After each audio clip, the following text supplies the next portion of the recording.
Buenos días.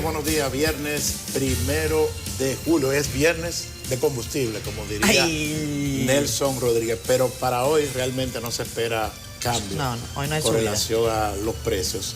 Pero hay una expectativa, hay que leerse un trabajo que tiene hoy Martín Polanco en el periódico El Caribe, recordando que ya la próxima semana se está cumpliendo el plazo de 4 meses que había establecido el gobierno para aplicar ese subsidio a los combustibles por una situación coyuntural que todavía se mantiene.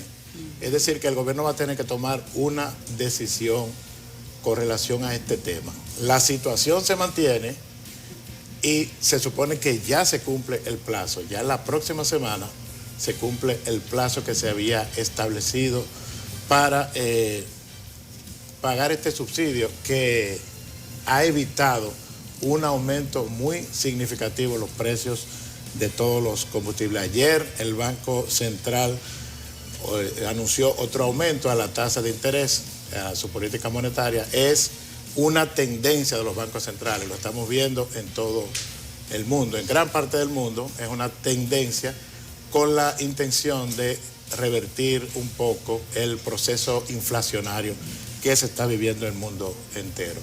El mes 7, estamos entrando en el mes 7, o sea, la segunda mitad del año, estaba revisando que a principio de año la expectativa era de cambio, de reformas. De hecho, se decía que aunque el presidente no había declarado este año con un tema en particular, este iba a ser el año de reforma, y estaba revisando ayer que casualmente el Consejo Económico y Social emitió un documento, un informe, en el que presenta el seguimiento, el avance de los diálogos sobre las diferentes reformas. Realmente esa parte está bien avanzada porque creo que hay unas 7 mesas que ya cumplieron sus objetivos. Sin embargo, todavía no podemos decir que hay una reforma encaminada. O sea, que a nivel de diálogo sí se avanzó bastante, pero no se ha concretizado ninguna reforma. La mayoría de ellas tiene que pasar por el Congreso Nacional. Y ya estamos en la segunda mitad del año a partir de ahora. Buenos días, Catherine y Yulisa. Buenos días, Héctor. Yo me sumo a todo lo que has dicho. Decirles, por ejemplo, que el Brent amaneció hoy, para darle contexto a lo que está diciendo Héctor por el precio de los combustibles, porque hoy es día de gasolina, Viernes de a gasolina. 110 y el West Texas a 106,73. Hay que ver si al cumplirse los 4 meses, que ya se cumple ahora en este mes, pues se va a hacer algún tipo de cambio. No se ha vuelto a hablar de la modificación de la ley de los hidrocarburos, que habíamos dicho desde un inicio, y sé que eso generó algún tipo de malestar en el Ministerio de Industria y Comercio, cosa que uno no entiende por qué, que la modificación a la ley de hidrocarburos no iba a producir una disminución en los precios de los combustibles, porque no se había planteado en el proyecto disminuir o desmontar ninguno de los acápites que componen la fórmula, como el GAL, que tenemos años preguntando por qué tenemos que pagar un gasto de administración de la ley, y que si fuera de esa manera, entonces todas las instituciones del Estado, todas, tendrían un impuesto por administrar la ley que los crea. Pero bueno, eso vamos a ver cómo se desarrolla. Como dice Héctor, ya pasaron los 4 meses, vamos a ver qué pasa con esto. Sin embargo, la gasolina ha tenido un colchón en el bolsillo del gobierno, porque ese Ministerio de Industria y Comercio, justamente en coordinación con el Poder Ejecutivo, ha tenido la política de resistir, de absorber la mayoría del porcentaje de aumento que han tenido los combustibles por la variación de los precios del petróleo a nivel internacional, por supuesto. Y 75 puntos fue la variación de la tasa del Banco Central durante esta semana, que la llevaron de 6.50 a 7.25. Y la justificación que da el Banco Central, y lo tenemos inclusive como tema de titular, es que con esto se contribuye a contrarrestar las presiones inflacionarias, y que esto además ha sido o está siendo una política internacional de diferentes bancos centrales, porque la situación está color de hormiga. Miren lo que está pasando en Ecuador, Héctor y Catherine. Ayer finalmente entraron en una negociación el presidente de Ecuador, Guillermo Lasso, y los representantes indígenas y populares, porque estaban pidiendo su destitución. Ya 4 personas murieron en revueltas callejeras porque ellos querían que les condonaran deudas que entendían se habían salido de control con los temas inflacionarios, se había puesto una condonación hasta un límite que era bajo y ellos querían que lo aumentaran, decían que estaba cara la gasolina, que está cara la comida y una cantidad de demandas que finalmente se demostró que no podían ser atendidas por el gobierno, al menos en los préstamos individuales que tenían los demandantes. Esta ha sido una semana, digamos que activa. Catherine hablaba a principio de semana de que los memes de que llegó julio estaban haciendo de las suyas y finalmente julio llegó. Entramos en el mes 7 del año y los temas parecerían que no han variado mucho. Estos próximos 5 o 6 meses del año, pues se supone que van a tener distintas reformas sometidas que ya se habían contemplado y que se habían construido en el CES, aunque el CES tiene unos cuantos días que no anuncia nada, pero se supone que todas esas reformas deben ser sometidas en lo que queda de año, porque el año 2023 e inicio del 2024 son años plenamente electorales. Bueno, así estamos terminando esta semana. Recuerden que a partir de hoy se empiezan a calcular las tarifas eléctricas de una manera distinta, un incremento que podría ir, si no me equivoco, desde 7 hasta 9%, y que en algunos periódicos ya están haciendo cálculos. Interesante lo que hace Mariela Mejía, por ejemplo, en el Diario Libre, que dice que, por ejemplo, una persona que paga en Edesur 4.311 pesos por 464 kilowatts, en julio, si consume lo mismo, va a pagar 4.650. Ese incremento puede verse también reflejado en otras cosas, aunque la decisión está sobre todo destinada a la parte residencial. Pero casi siempre pasa que los hombres o mujeres de mala voluntad se aprovechan de este tipo de cosas también para subir. Entonces cuando suben algo dicen, no, es que ha subido todo, ha subido la luz, ha subido el combustible, que no es mentira que el combustible ha subido. Pero por ejemplo a la parte comercial se le ha restringido el tema de los aumentos en una lógica de proteger el dinamismo comercial. Eso hay que decirlo. El mundo amanece hoy con una OTAN que hace algunos meses se consideraba cuasi muerta, una OTAN que parece, al menos después de la cumbre de Madrid, revitalizada. Vamos a hablar un poco de eso más adelante. El escenario internacional se está moviendo, los tableros ya no son los mismos. Para la OTAN, ahora Rusia es definitivamente una amenaza, así lo considera. Coloca en el tablero a China no como un adversario, pero sí como un país al que hay que tenerle cuidado, dicen los mandatarios europeos y en este caso también estadounidenses, que representan un desafío para la estabilidad mundial. Habrán no 40.000 soldados estadounidenses en Europa, sino 300.000. Son algunas de las decisiones que se han tomado tras una cumbre de 2 días que culminó la jornada previa, específicamente en Madrid. Esa movida internacional va a tener un efecto, por supuesto, también en la República Dominicana. Lo vamos a ver. Ayer, por cierto, se celebró acá en la República Dominicana y específicamente en la ciudad de Santo Domingo la celebración del 246 aniversario de la independencia estadounidense. También hablaremos de eso más adelante. Agradecemos a la Embajada de Estados Unidos que invitó al equipo de CDN Canal 37. Por allá estuvimos, además, nutrida la asistencia. Hablaremos de todo esto y más adelante, pero ya tenemos listos los titulares. Son las 7:11. Ahí lo vemos. Sigue ocasionando el sí o sí de la ley de extinción de dominio, que continúa en el debate por su aprobación. La seguridad ciudadana sigue siendo el tema. Ciudadanos denuncian en sus barrios. Los atracos siguen a la orden del día. Banco Central eleva tasas de interés en 75 puntos. A nuestra entrevista central recibimos como cada viernes a nuestro psiquiatra José Gómez. Hoy hablamos de la paranoia y sus consecuencias. También recibimos a Francisco Rodríguez, Procurador General de Corte de Apelación, coordinador de la Asociación de Fiscales Dominicanos. Vamos a pasar balance a las portadas de Multimedios del Caribe, CDN y El Caribe como periódico. Francisco Medrano está listo. Cuéntanos, Frank, ¿qué traen las portadas? Hola, buenos días, Yulisa. Saludos para Catherine, para Héctor y los amigos que están en sintonía con este segmento informativo.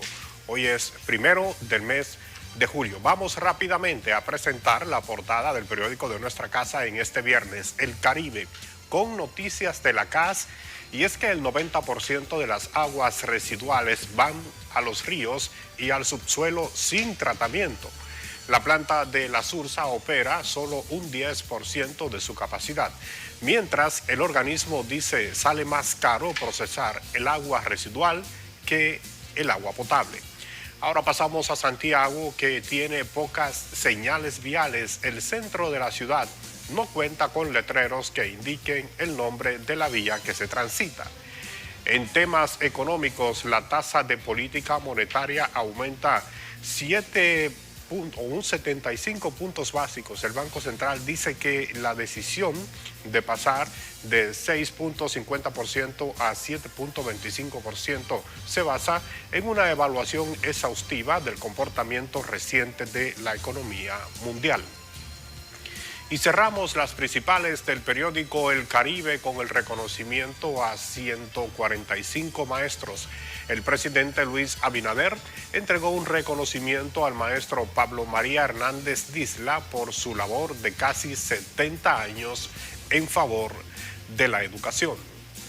Les invitamos ahora a verificar la contraportada del periódico El Caribe con informaciones del mundo de los deportes. Y es que esta información detalla que hay 4 medallas de oro más para República Dominicana. El boxeo conquistó 3 y el fútbol femenino 1 en los Juegos Bolivarianos que se realizan en Colombia.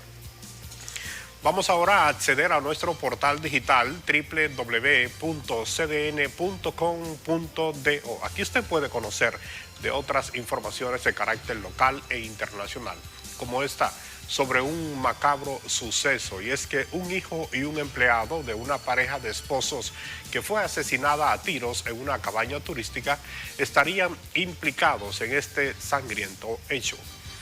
Y la procuradora de corte Mirna Ortiz aseguró ayer jueves que planificar y ejecutar un fraude de un sorteo, los imputados en el caso 13 afectaron la credibilidad de la Lotería Nacional.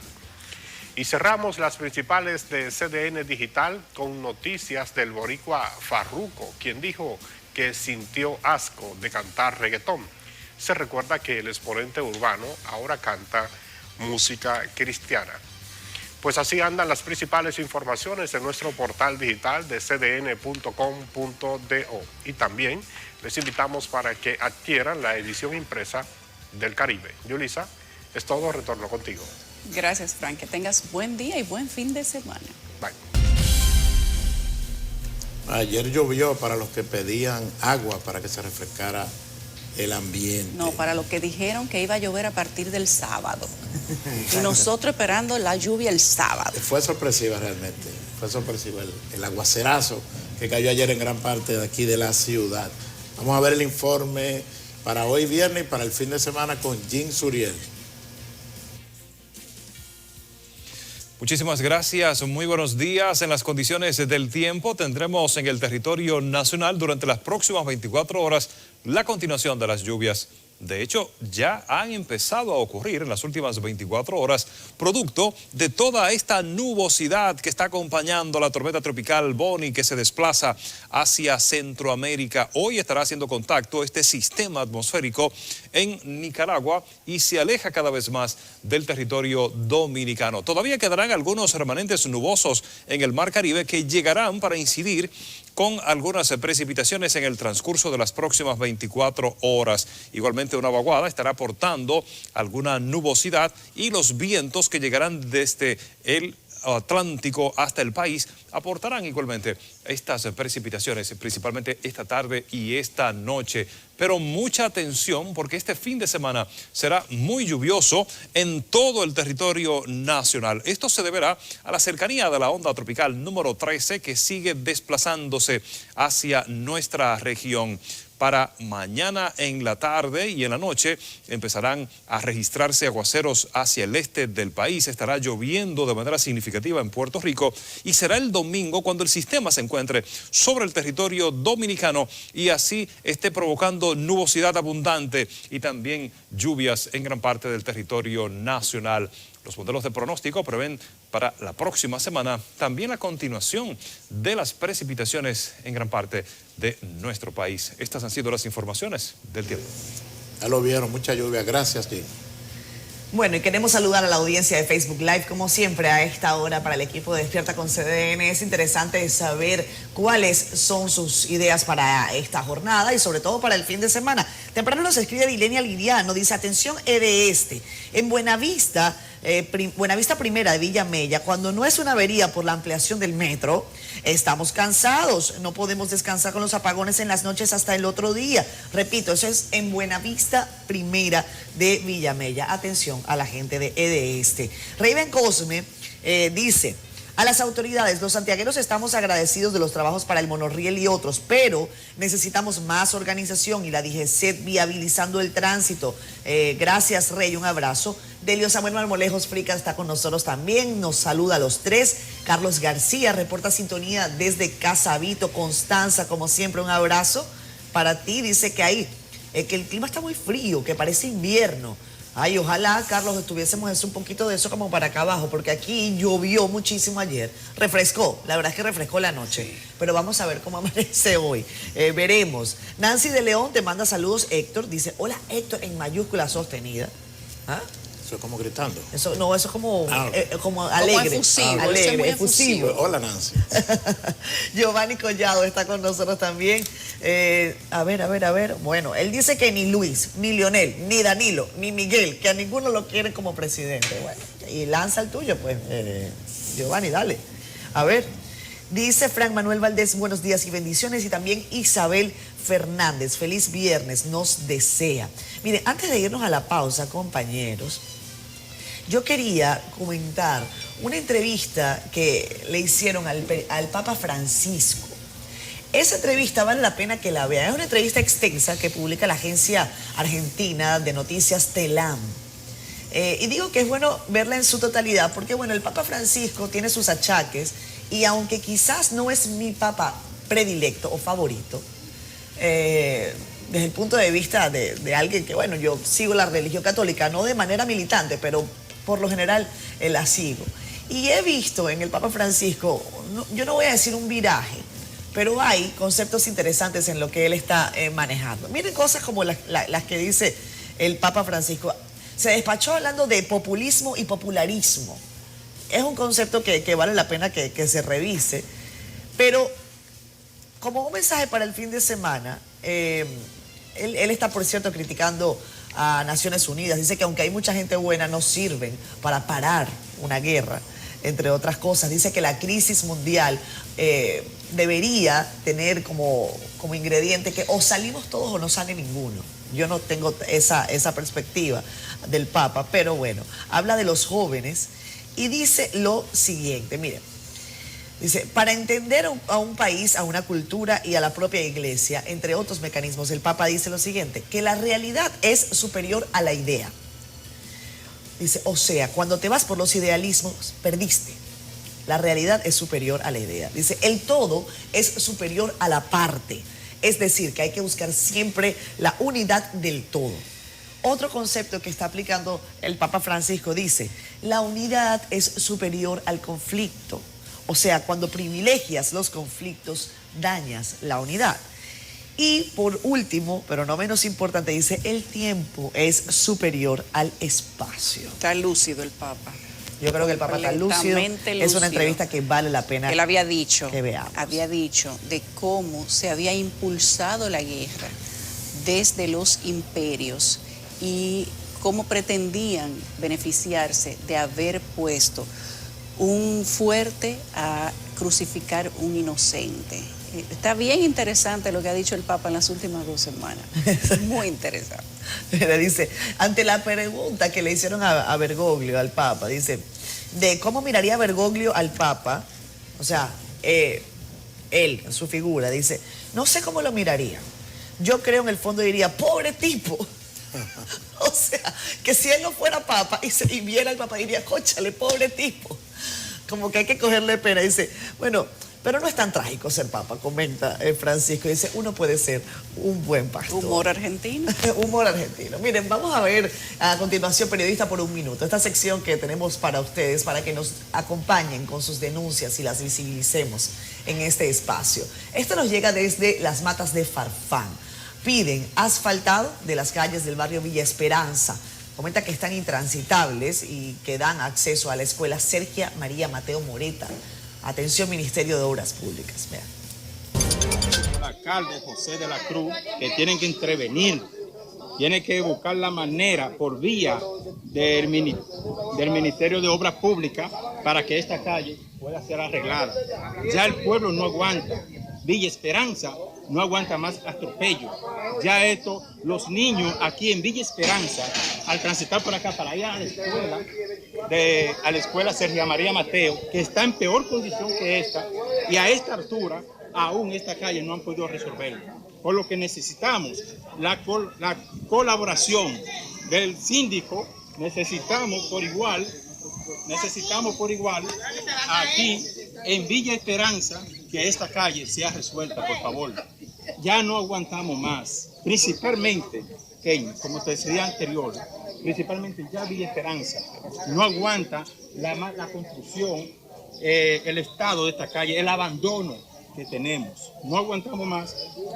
Por tal razón, si tú te fijas, mira la condición, cómo está el sistema cloacal, por igual, cuando llueve, todos los desechos de acá, de esta calle, por igual, mira la condición.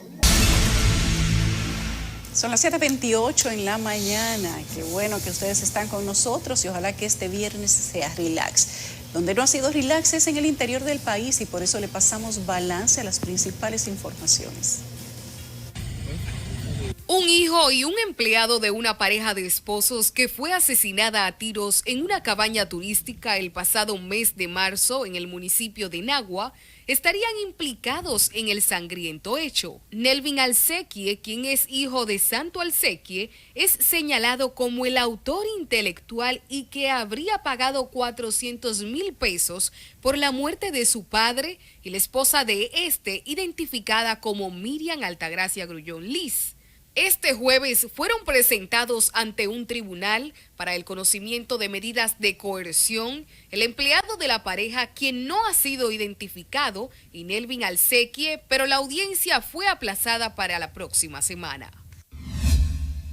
El teniente coronel de la Armada Dominicana, Kelvin Mejía Herrera, y el sargento mayor del Ejército, José Luis Sánchez, fueron apresados por la Dirección Nacional de Control de Drogas durante un operativo donde se incautaron 237 paquetes de una sustancia que se presume es cocaína en las costas de San Pedro de Macorís.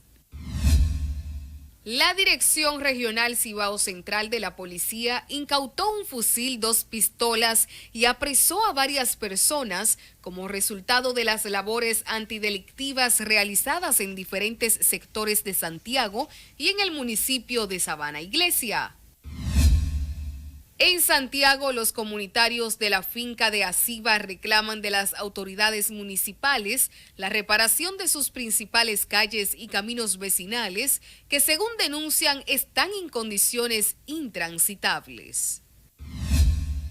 Decenas de profesores de la provincia Sánchez Ramírez se concentraron en una marcha por las calles de Cotuí en demanda de aumento salarial.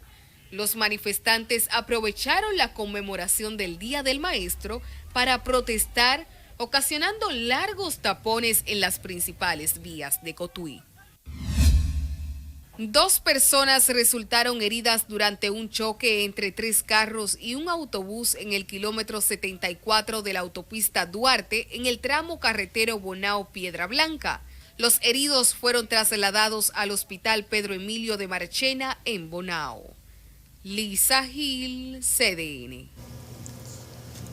Ayer el presidente de la Cámara de Cuentas, Daniel Ramírez, salió al frente de las críticas al informe de la auditoría aplicada al plan de humanización de cárceles lanzados por el Consejo de Defensa del ex procurador Jean Alain Rodríguez. Aseguró que se realizó en apego al protocolo y se le notificó a las partes involucradas.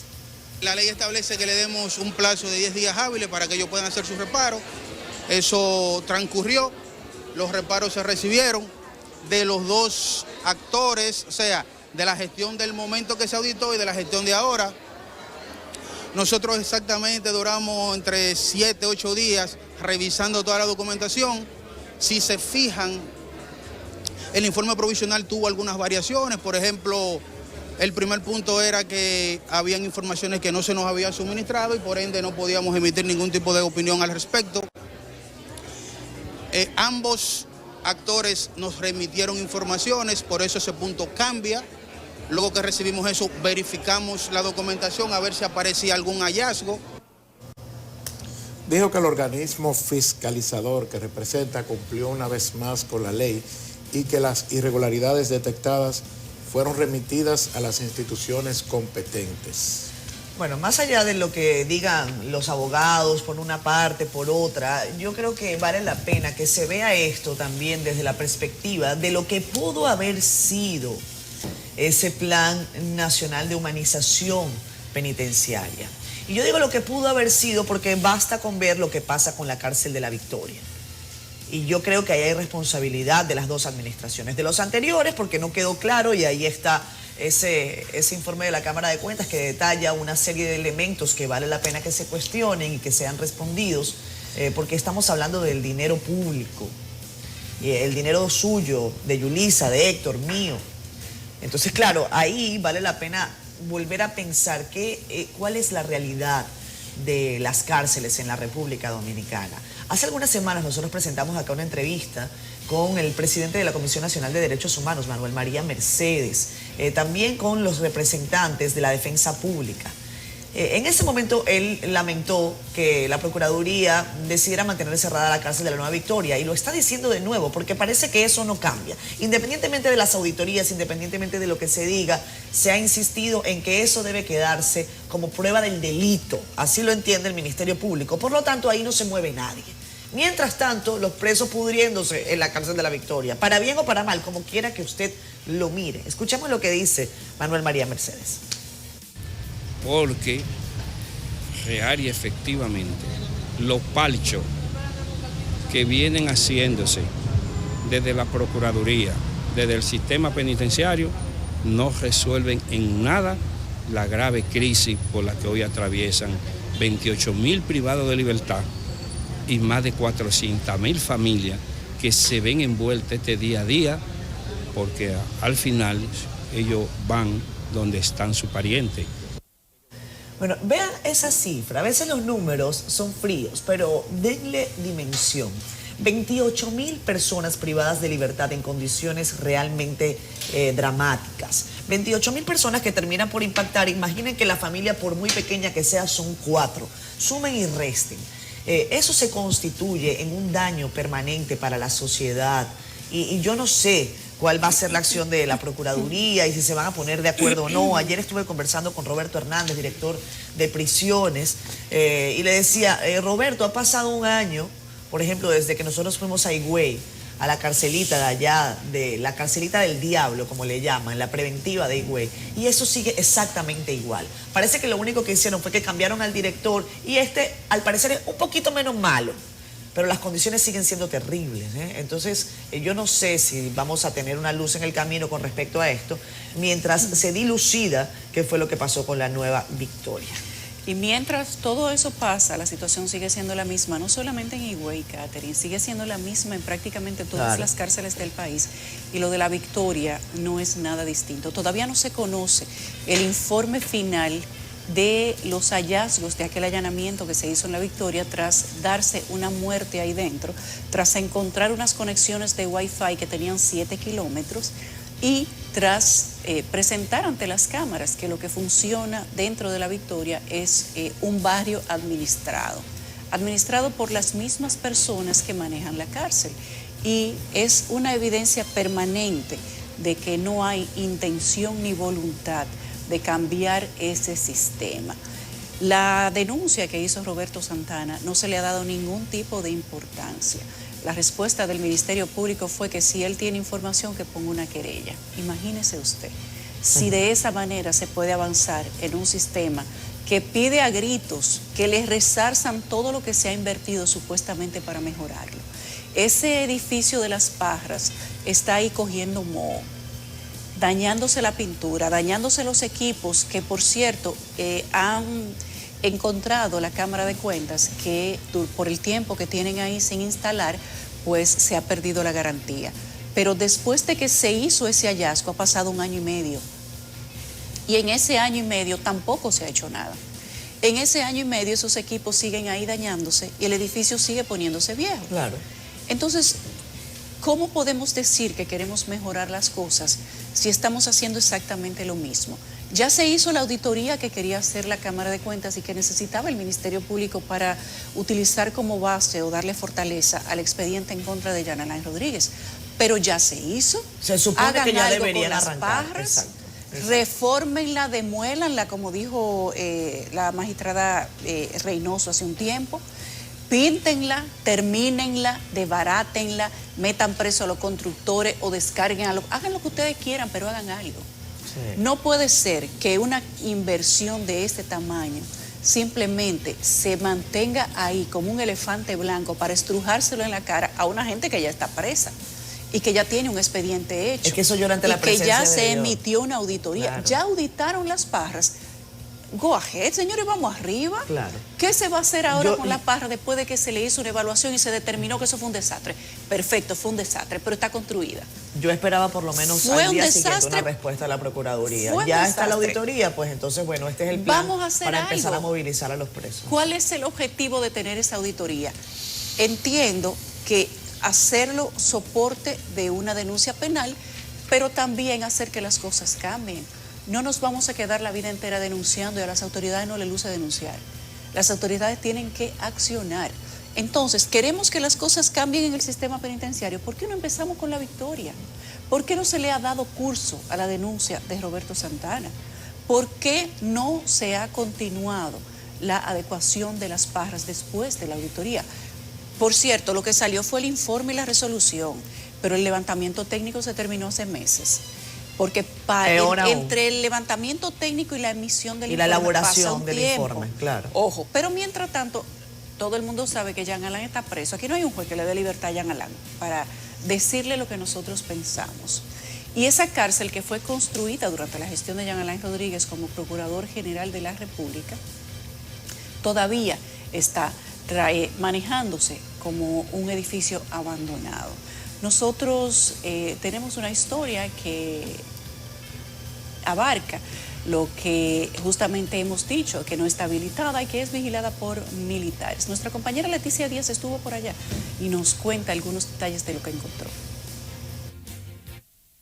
La nueva cárcel de la Victoria de Las Parras en el municipio de Guerra continúa en un limbo, esperando entre la maleza de los terrenos de sus alrededores que las autoridades decidan la puesta en funcionamiento con el traslado de los internos. Este jueves, un equipo de CDN se trasladó hasta la zona donde pudo constatar que aún la infraestructura permanece cerrada y militarizada. Asimismo, los agentes que custodian aseguraron que por órdenes superiores la prensa no podía acceder ni grabar el entorno. A casi 2 años de la inauguración de la primera fase del Centro de Corrección y Rehabilitación, la Cámara de Cuentas reveló los hallazgos de la auditoría del Plan de Humanización del Sistema Penitenciario durante la gestión de Jean Alain Rodríguez, quien es el principal acusado del caso de corrupción Medusa que lleva la Procuraduría. El informe revela anomalías durante el periodo 2016-2020 por un monto superior a los 1.000 millones de pesos. Entre las infracciones más serias que habrían sido detectadas, también está la falta de planificación de las obras, inauguración y compra de equipamientos sin culminar obras, así como vicios ocultos. Leticia Díaz, CDN. República Dominicana y Estados Unidos reafirmaron su compromiso de colaboración mutua en el marco del 246 aniversario de la independencia de la nación norteamericana, escenario que fue aprovechado por el presidente Luis Abinader para abogar por la aprobación de la ley de extinción de dominio. Samuel Guzmán nos amplía el reporte. Tras resaltar los vínculos que unen a Estados Unidos y a República Dominicana, Abinader puso su atención en dos piezas legislativas que considera de suma importancia para reforzar el sistema de justicia y la transparencia en el uso de los fondos públicos. Colaborando con los demás partidos políticos, en las próximas semanas debe de aprobarse esas leyes fundamentales para seguir avanzando, como la ley de extinción de dominio y el proyecto también de modificación a la ley de compras, que nos va a dar todavía mayor transparencia. El mandatario se refirió al tema luego de escuchar al encargado de negocios de la Embajada de Estados Unidos, quien resaltó el clima democrático que reina en la mayoría de países de la región, incluida República Dominicana. Tenemos el privilegio de aprender y crecer como compañeros de la democracia con ustedes. Y estamos plenamente comprometidos con esta colaboración a perpetuidad. Donde nos encontramos con la voluntad del gobierno de los Estados Unidos de América de apoyarnos en esta lucha contra el crimen organizado, contra las mafias, cuyas acciones a razón de la globalización afectan a todos los países del mundo. En el marco de las festividades por la fecha patriótica norteamericana, Thomas felicitó además a representantes de la sociedad civil que en sus respectivos roles contribuyen al fortalecimiento de la institucionalidad, entre ellos la comunicadora Catherine Hernández. Esta noche me gustaría celebrar a personas como Catherine Hernández, que hace las preguntas difíciles, que nos obligan a todos a rendir cuentas a las personas a las que servimos y representamos. Gracias, Catherine. A la ceremonia celebrada en un hotel de la capital asistieron funcionarios gubernamentales, así como dirigentes políticos y empresariales, entre otras personalidades de ambas naciones. Samuel Guzmán, CDN. Bueno, y agradezco, por cierto, al encargado de negocios de la Embajada de Estados Unidos, a todo el equipo de la Embajada, con el que durante todo el año uno ha tenido algún tipo también de contacto. La Embajada de Estados Unidos en el país, además, se ha dispuesto a celebrar este aniversario de su independencia, invitando a una parte importante de lo que llaman las fuerzas vivas de la nación. Ese cliché a mí no me gusta nada, pero se utiliza con frecuencia. Y había allí representantes tanto de la política como del sector social, también del sector empresarial, y creo que valió la pena asistir a esa celebración en la medida en la que también se establecen y se estrechan esos vínculos con el principal socio comercial de la República Dominicana. Esa es una realidad como un témpano de hielo. Estados Unidos definitivamente se ha constituido no solamente como un líder desde la perspectiva regional. Ahora, yo creo que el diálogo ha variado. El diálogo va a seguir cambiando. Allí nosotros vimos una clara determinación del gobierno estadounidense y también del gobierno de la República Dominicana en aprobar varias legislaciones. Una de ellas es la ley de extinción de dominio, de la que se ha estado hablando y mucho. También se cree o se comenta en los pasillos de la política que desde la embajada estadounidense se puja de alguna manera para aprobar esta legislación. Recuerden además que hay un instrumento que es un instrumento modelo, la ley de la ONU de extinción de dominio. Es una suerte de borrador desde donde distintas naciones han tomado y dejado para la construcción de proyectos de ley. Eso ha pasado en Colombia, eso ha pasado en México. En el caso de la República Dominicana hay varios proyectos de ley de extinción de dominio. Algunos consideran que lo que se está trabajando en este momento en una comisión bicameral no podría pasar una prueba en el Tribunal Constitucional. Yo entiendo que el gobierno de la República Dominicana sencillamente ha dicho, nosotros tenemos la voluntad de aprobarlo. Ahora, si constitucionalmente eso pasa o no pasa, eso es otra cosa. Y yo he insistido, con toda la humildad, porque no soy abogado, que no trabajen en vano. No se pasen 16 meses, una vez más, intentando elaborar un instrumento que se va a caer en el Constitucional. Hay serias dudas, no necesariamente ya sobre el tema de la retrospectividad o retroactividad de la ley, que yo entiendo eso puede ser modificado de una manera sencilla, pero sí sobre la presunción de legitimidad de la propiedad. Según lo que se tiene establecido, o al menos lo que la prensa pudo tener acceso, o lo que ha podido tener acceso a la prensa, se establece con esa legislación que un individuo en investigación tenga que probar el derecho de propiedad, no que, tal y como establecen las leyes de la República Dominicana, sea al revés, que sean los investigadores los que tengan que probar que eso no es suyo. Entiendo yo que de ahí va a venir un principio importante, los juristas tampoco están de acuerdo, pero ayer ha quedado hoy claro que el gobierno tiene la voluntad de aprobar la legislación. Y había quedado claro también más temprano o unas horas antes, cuando el ministro administrativo de la presidencia, José Ignacio Paliza, envió un mensaje a través de sus redes sociales en donde decía: la ley de extinción de dominio va sí o sí. Algo que ha sido, por supuesto, rechazado por algunos legisladores opositores. Yulisa. Miren, ayer se pronunciaron varias personas, por cierto, todos los representantes del PRM, al menos los que tienen categoría de líder de comisión, de institución, etcétera, pues prácticamente todos le dieron el espaldarazo al partido para la aprobación de la ley de extinción de dominio. El documento primigenio que le da origen a esto, el de la ONU, sí parece que incluye 3 aspectos fundamentales, que es la lucha contra el narcotráfico, contra el lavado de activos y con la evasión de impuestos.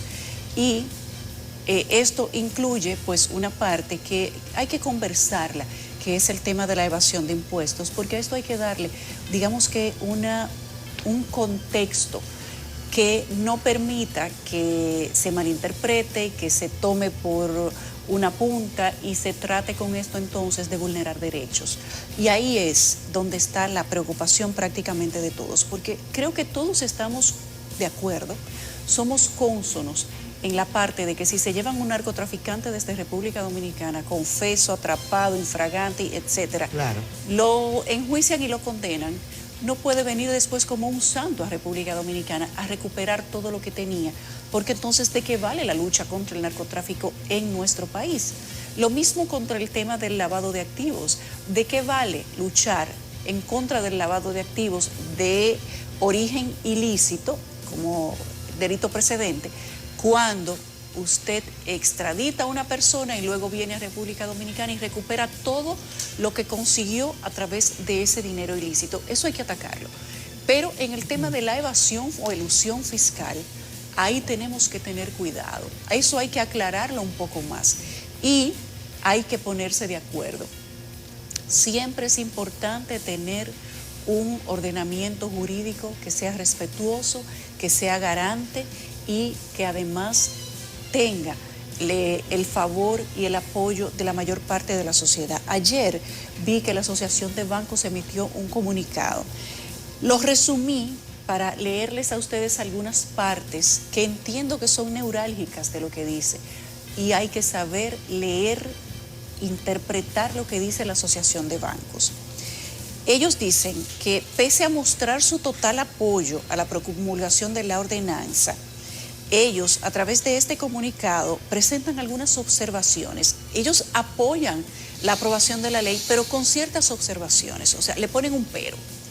Por ejemplo, dicen que es necesario para la eficiente aplicación darle importancia a garantizar la seguridad jurídica sobre el derecho real de personas o de cualquier otra naturaleza que de buena fe posea registrado un tercero sobre el bien objeto de la extinción de dominio, que es imperante delimitar la diligencia que debe agotar el adquiriente de buena fe, y ahí es donde está el asunto. El delimitar la diligencia que debe agotar el adquiriente de buena fe, pues conforme se proponen los proyectos de ley, se pretende exigir a los terceros que su buena fe y diligencia se despliegue no solo sobre los bienes que adquirirá, sino también respecto de la historia y condiciones de la persona de quien se adquiere. Porque si usted le adquiere el bien a una persona que lo obtuvo de manera ilícita, de manera fraudulenta o cuestionada, no tiene que ser ilícita, con que sea cuestionada es suficiente para que usted tenga un problema. Entonces, usted que es el adquiriente de buena fe es quien va a cargar con el problema y se lo van a quitar. Entonces, parece que usted va a tener que hacer la debida diligencia y no las instituciones que están de por medio para que usted adquiera ese bien. También dice la Asociación de Bancos Múltiples que tienen que delimitarse los tipos penales que podrían servir de base para un juicio de extinción de dominio y no están delimitados. O sea, que yo creo, he estudiado los diferentes proyectos de extinción de dominio que se han sometido, eso no es un proyecto nuevo. Esta no es la única modificación que ha tenido pasado varias, por 3 o 4 modificaciones, se ha sometido varias veces y en cada una de las modificaciones ha habido una subrapa por debajo. A ese tema de la evasión fiscal tienen que ponerle el ojo y tienen que establecer cuáles van a ser las garantías. Hay que delimitar cuáles van a ser las garantías y las responsabilidades de los adquirientes de buena fe y cuáles son los límites de la debida diligencia de los actores en la adquisición de un bien. Porque si eso se aprueba como está, a usted, tal como lo dice la Asociación de Bancos Comerciales, a usted le van a quedar pocas probabilidades. Y creo que las autoridades tienen razón cuando dicen que hay que consensuar el tema de la ley de extinción de dominio, que es buena, que es positiva para la persecución de los bienes adquiridos por lavado y narcotráfico, en la trata de blancas y una serie de delitos que están ahí. Pero en un Estado que tiene una debilidad institucional astronómica y absorbente, aprobar esa ley sin que hayan las garantías prudenciales, eso puede ser más un riesgo que un beneficio. No se puede llevar la población ni el Congreso de aprobar por presión ni porque otro quiera, independientemente de quién sea ese otro. Ojo, les he dicho todo el tiempo que a mí no me interesa a quién le cae bien o mal lo que yo digo. Yo no hablo para que los interesados se sientan bien. Por eso es que este país no avanza. Independientemente de quién presione para que se apruebe la ley de extinción de dominio, aquí no se puede aprobar una ley posible como se ha aprobado en muchas ocasiones, para que después sea atascada, vilipendiada y debilitada por los tribunales. Eso es lo que va a pasar. Aprueben la ley correcta, no la ley posible. Yo tengo casi certeza de eso, Yulisa, de que ellos van a aprobar una ley que se va a caer en el Tribunal Constitucional. Porque la comunidad jurídica de la República Dominicana realmente no está de acuerdo entre unos y otros. Y ojo, que hay gente lúcida, Ojo que hay gente lúcida. Cuando usted ve, por ejemplo, a un Nacef Perdomo que está totalmente en contra de ese instrumento legal, ojo, que yo respeto a Nacef desde el punto de vista personal, por supuesto, y como profesional más, o como ustedes lo quieran ver, pero también uno ve a otros destacados abogados juristas que dicen, miren, yo pienso que se pueden conseguir fórmulas para tratar, en la medida de lo posible, de tener una ley que logre que este tipo de despropósitos dejen de ocurrir en la República Dominicana. Algunos narcotraficantes incluso consideran que el tiempo que pasan en cárcel es una suerte de inversión. Les dan la comida, les cuidan la vida, sus fortunas permanecen intactas. Entonces, por supuesto que desde el punto de vista de una negociación simple, es negocio. Es negocio caer preso. Que me manden a Estados Unidos, que me extraditen, yo cumplo condena en Estados Unidos tranquilo, donde nadie me va a matar, donde nadie va a tener... Oye, es un buen negocio, es un buen negocio. Eso es un negocio, miren. Me hago rico vendiendo droga, lavando dinero o con trata de blancas. Claro. Me voy para donde me tenga que ir, purgo mis penas en 5 o 10 años y después vengo millonario. Es un tremendo negocio, pero sin importar cuál sea el delito intermedio, no se puede violar la Constitución en nombre del populismo, que es lo que se está haciendo con la ley de extinción de dominio. Oye, estamos Yulisa, en medio de una discusión populista y la gente no se puede ir con ese amague. Decía Nacef Perdomo ayer que había que guardar las fórmulas. Estoy tratando de encontrar la información que él publicó. Y él decía que no se estaban dando las garantías constitucionales para el tema de la ley de extinción de dominio, que estábamos simplemente queriendo ser complacientes y que en ese afán de ser complacientes estábamos violando o aprobando una ley que iba a violar derechos y que iba a darle un marco legal a los atropellos, y eso es completamente... Nacef publicó ayer, utilizó 2 frases que se han vuelto del día a día, que no las está utilizando Nacef, que las utilizó Antonio Taveras, que fue uno de los propulsores de la ley, y que además Antonio Taveras, cuando hizo su campaña, una de las estrategias de su campaña era recuperemos lo robado.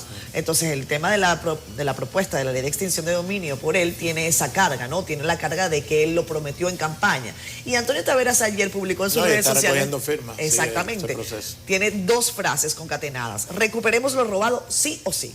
O sea, recuperemos lo robado, que lo decía él, y sí o sí que lo dijo ayer el gobierno. Una estrategia de comunicación de la que podemos hablar un poquito más adelante. Mira, pero miren, yo no quiero que se me vaya el tiempo. Déjame decirte esto antes de Catherine. Decía Cristóbal Rodríguez que la discusión no es si la ley es o no importante, que en eso hay un amplio consenso, claro, todos estamos de acuerdo en la queremos. Importancia de la ley.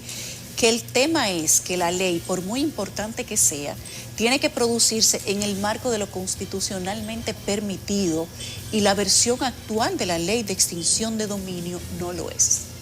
Miren, antes de que nos vayamos a pausa, comentábamos sobre ese evento, sobre ese encuentro que auspició la Embajada de Estados Unidos en la República Dominicana ayer. Les decía que ahí habían representantes de todos los sectores, de la política, por cierto, estaba allí Jenny Berenice Reynoso, Wilson Camacho, no vi a la Procuradora General de la República, creo que no estaba allí. Se cogieron un ratico, era justo, ¿eh? ¿Ah? Se cogieron un respirito. Sí, se cogieron un respiro, parece, incluso tuvimos un par de palabras y nos dijeron, bueno, ahorita regresamos otra vez.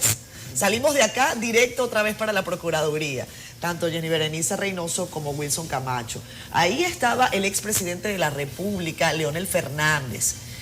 Lo vi, no vi al expresidente Hipólito Mejía, pero sí vi al expresidente Leonel Fernández, que estaba saludando, pues, por supuesto, a todos los que se encontraban en el lugar. Estaba su heroísa, que dice que no va a aparecer en las redes, pero ahí estaba yo. A mí me dio apuro preguntarle, maestrado. Pero él se ha vuelto, por supuesto, también parte de los eventos, en los comentarios al tenor de la situación. Me llamó la atención, y lo comentábamos esta mañana antes de ir al aire, un tuit del alcalde de Santiago y aspirante al PLD o a la candidatura del PLD por la presidencia de la República, Abel Martínez, quien llegó allí también como casi a las 7 de la noche. Abel colocó este mensaje en Twitter. Algunos creen que se puso adelante, ¿ah? En el argot dominicano puro y duro. Abel Martínez dice: grato encontrarme con el expresidente Leonel Fernández durante la celebración del 246 aniversario de la independencia de Estados Unidos. A modo de chanza, me dijo: cuidado si lo queman conmigo. A lo que le respondí: cuidado si es a usted que lo queman. Admiración y respeto. Siempre se ha hablado de la buena relación que tienen Abel Martínez y Leonel Fernández, y algunos consideran incluso que si es Abel el candidato del Partido Morado, se puede dar un acuerdo entre la Fuerza del Pueblo y el PLD. El puente sería más fácil. Sí, ese puente siempre ha sido buena. Ese puente se llama Abel Martínez. Abel realmente era leonelista, o sea, sí, siempre lo ha sido. A ese grupo cuando bueno, le decían que se había quedado para hacerle un caballo de Troya al PLD. Exactamente. Pero creo que fue muy inteligente ese Fue inteligente el tuit, es una movida interesante, y yo creo que sí. Si el PLD quiere pactar con la Fuerza del Pueblo, o si la Fuerza del Pueblo quiere pactar con el PLD, ahí hay el orden de los factores. Es más fácil con Abel que con Margarita, que fue la esposa. Yo creo que es mucho más fácil, eso no hay duda. Ahí hay que entrar como en un tema de farándula que nosotros no hacemos. No, pero en tema de estrategia política, Abel Martínez siempre ha sido muy cercano al expresidente Fernández. Recuerden además el rol de Abel Martínez en Santiago. El expresidente Fernández le ha reconocido, nunca se han dicho una palabra descompuesta, ni siquiera en los peores momentos de crisis del Partido de la Liberación Dominicana. Abel lo han intentado empujar hacia eso, y él no ha caído en ese gancho, y lo confirma desde una posición muy inteligente con ese tuit. Abel tiene un eslogan que es súper interesante, dice: quien transforma una ciudad, transforma un país. Uno ve en las redes mucha gente de Fuerza del Pueblo empujando a Abel, realmente. O sea, como que no disimula. Es que no hay necesidad de disimular lo que pero es que es muy evidente que a través de Abel es más fácil hacer una alianza entre el PLD y el PE y la Fuerza del Pueblo para las elecciones del 2024, quizás que con una candidata, por ejemplo, como Margarita Cedeño, porque es evidente y es voz populi que la gente del presidente Fernández no quiere saber de Margarita Cedeño. Exacto. También está el candidato Francisco Domínguez Brito, que también puede ser una opción para tender un puente entre leonelistas y danilistas. No sé si con los otros candidatos se podría, pero fue muy inteligente de Abel tomarse esa foto y decir de qué hablaron. Cuidado si a usted lo queman, no, cuidado si lo queman a usted. Cuidado si lo queman a usted. Vámonos a la pausa comercial y regresamos enseguida acá en Despierta con CD. Nuestro psiquiatra, el doctor José Miguel Gómez, con el tema la personalidad paranoide y sus consecuencias. Buen día, doctor. Buenos días. Buenos días. Gusto de verle. Se ven de viernes. Gracias. Se ven relajados, contentos. Qué bueno. Es bueno que nos veamos y nos sentimos también. Nos sentimos ya de viernes, ¿no? Mire, hay que sentirse primero para verse, porque eso de levantarse a las 4 de la mañana, estar aquí a las 5 y pico, las 6, verse de madrugada con esta gente, hay que sentirse bien, para que eso pueda reflejarse. Tienen buen y tenemos estado, que levantarnos de buen humor también. tienen buen estado de salud mental. Eso habla de la buena salud mental de ustedes. Sí, así es. Ayer, por cierto, doctor, saludos a Aníbal Díaz, diputado de la capital, que sigue promoviendo la ley de salud mental. De ley, sí. Y yo creo que vale la pena que lo traigamos uno de estos días para que conversemos sobre la necesidad de que se apruebe una legislación de este tipo en un país donde la salud mental casi siempre es un problema cuando nos llega. No, y donde los seguros de salud no incluyen la salud mental. Bueno, como mira, algo podemos hacerlo junto importante. con este diputado, la conversación. Bueno, Aníbal Díaz es parte de la familia de CDN, Además, por cierto. Además. Miren lo que sucede. La Organización Mundial de la Salud ha establecido que el 20% de la población en República Dominicana y en cualquier país tiene posibilidad de un trastorno, de una afección en salud mental. Después de la pandemia, al año 25, se está hablando de un 30%. Increíble. Es decir, estamos hablando de que va a aumentar de manera importante la vulnerabilidad y los indicadores de que los problemas de salud mental, drogadicción, depresión, que es la primera causa de discapacidad en el mundo, de falta de productividad, de exclusión social. Ahí va a estar los trastornos de ansiedad, Claro. ahí va a estar el alcoholismo, ahí va a estar la violencia social, todos los indicadores se están disparando y uno lo está viendo en República Dominicana. Y esto nos ha encontrado a República Dominicana con un déficit de psiquiatra, con un déficit de cama hospitalaria. Tenemos más de 200.000 camas que faltan de salud mental.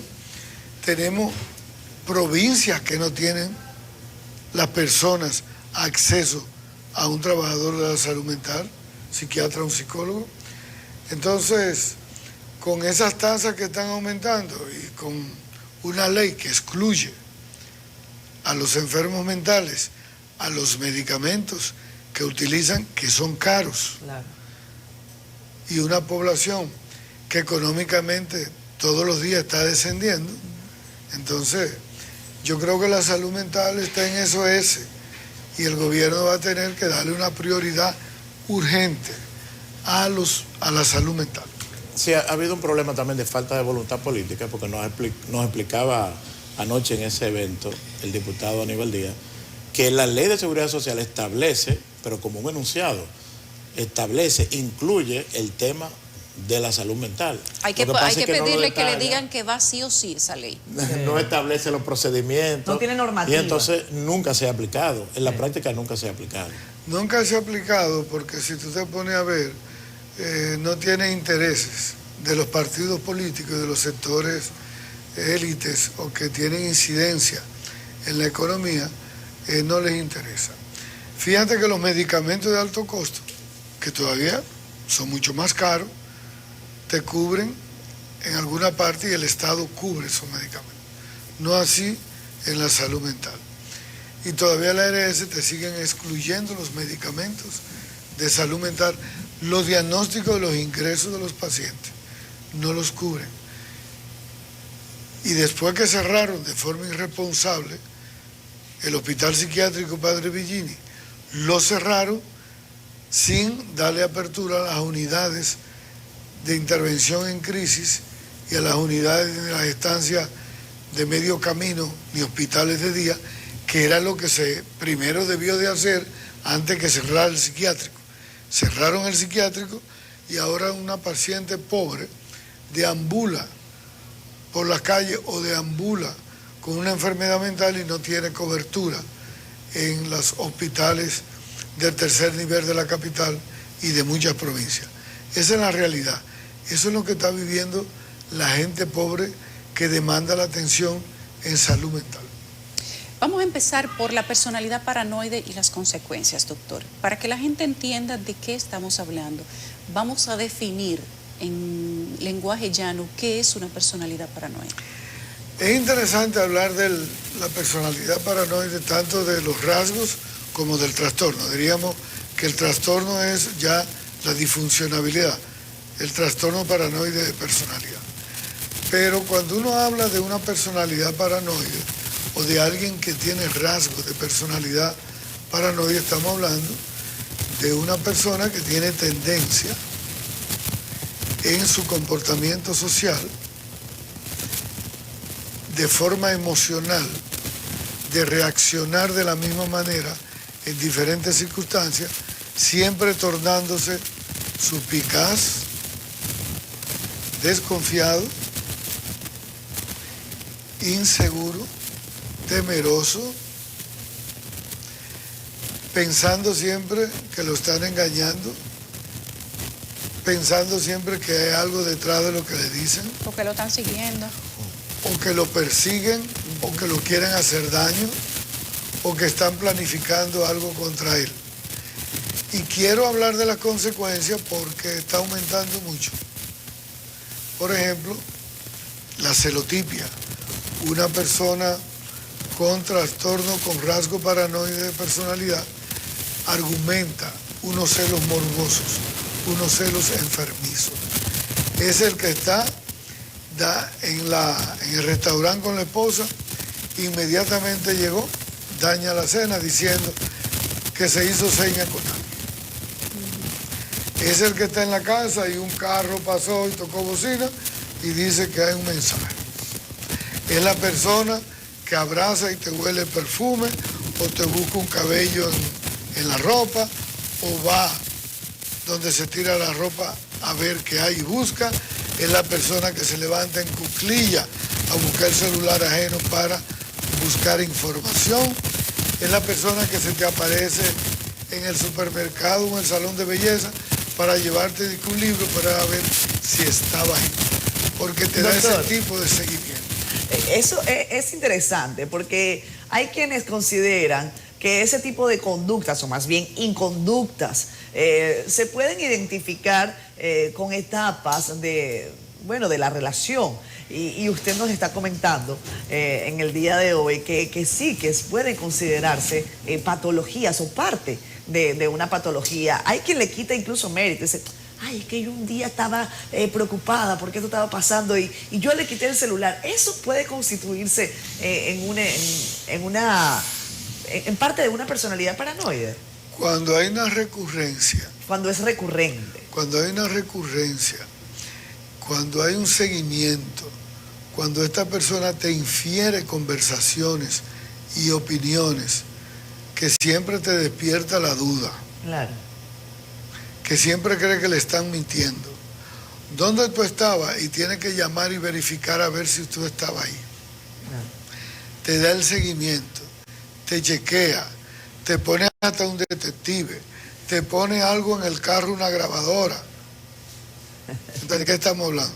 Estamos hablando de una persona con un trastorno de personalidad paranoide y lógicamente es sufrible mucho en una familia, en una pareja, en un trabajo, cuando tú vives o te relacionas con un paranoico o una mujer paranoica.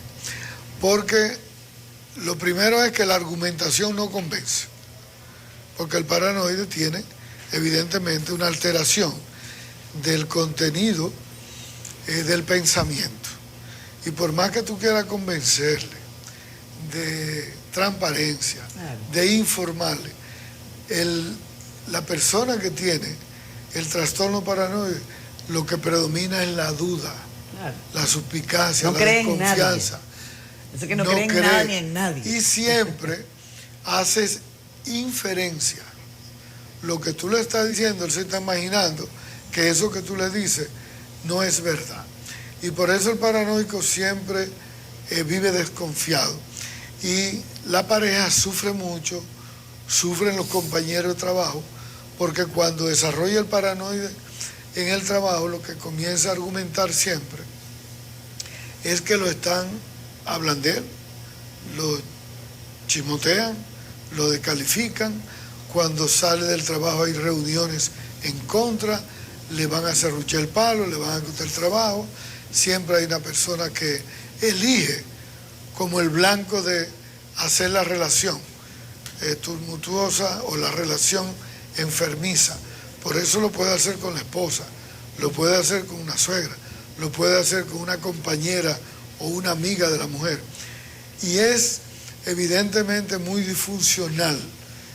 Y de lo que sabemos los psiquiatras con estos pacientes es que es tan difícil llevar a un paranoico a una consulta y hacerlo que se tome un medicamento para convencerlo, porque él entiende que él está bien, claro, que los demás están mal y que los celos que él tiene, él sabe por qué los tiene.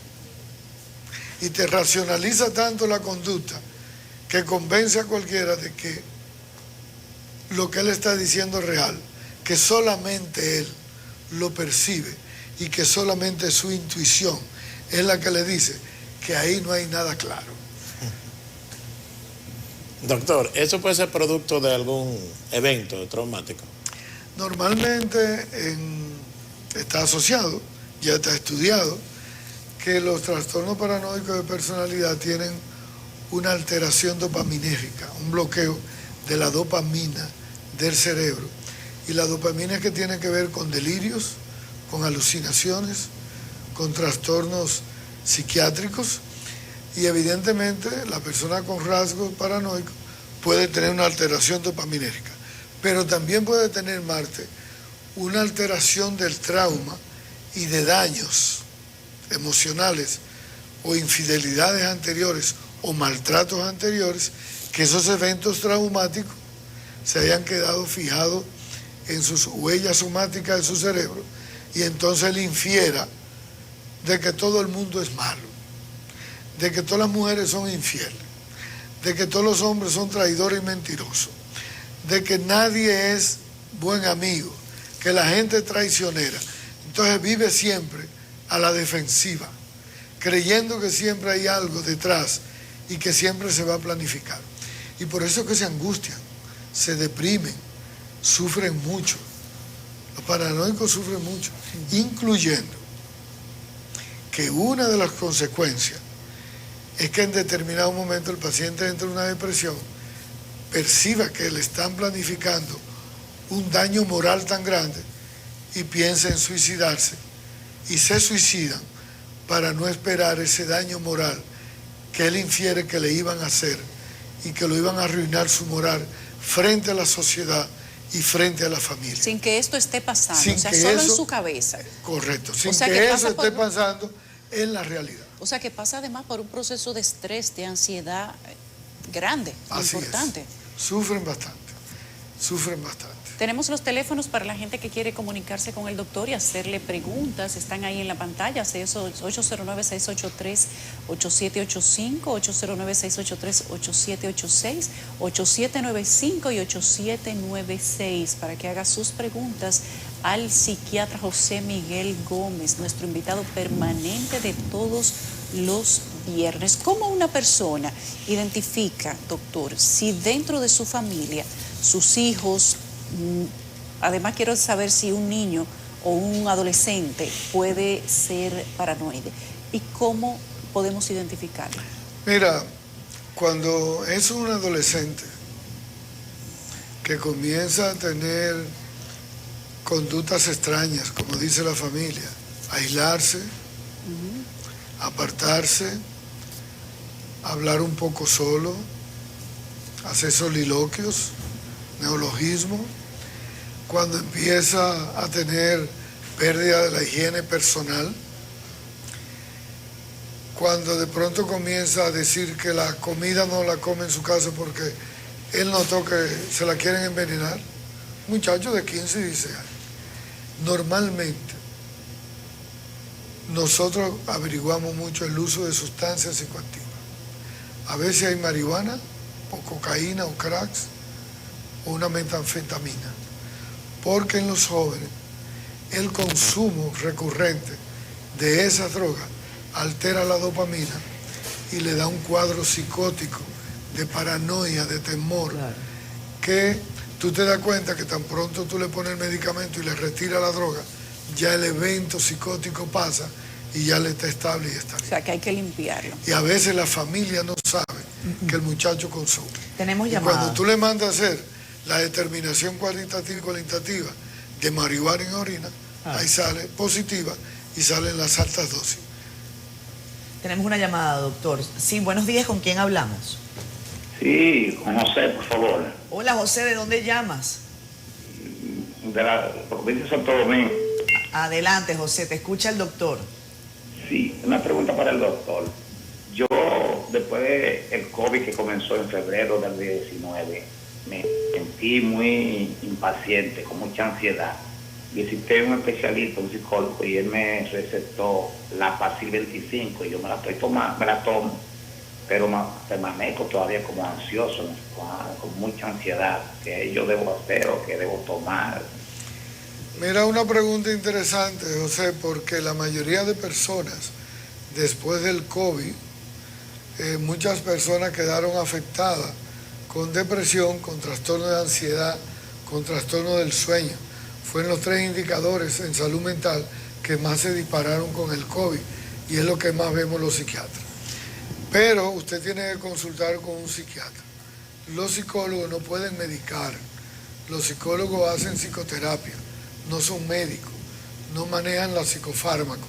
Tiene que ir donde un psiquiatra para que lo evalúe y sea el que le pueda indicar el ansiolítico o el inductor del sueño o el antidepresivo, porque es la persona también que le va a decir cuáles son las consecuencias de los fármacos, los efectos secundarios, qué fármaco interactúa con otro, qué se puede tomar y qué no. Y esos son los psiquiatras, que son los médicos, que pueden recetar y evaluarlo. Vaya donde un psiquiatra, por favor. Doctor, a veces con el clima de inseguridad que hay personas que tienen reacciones que uno a veces las considera como exageradas, pero hay un problema de inseguridad.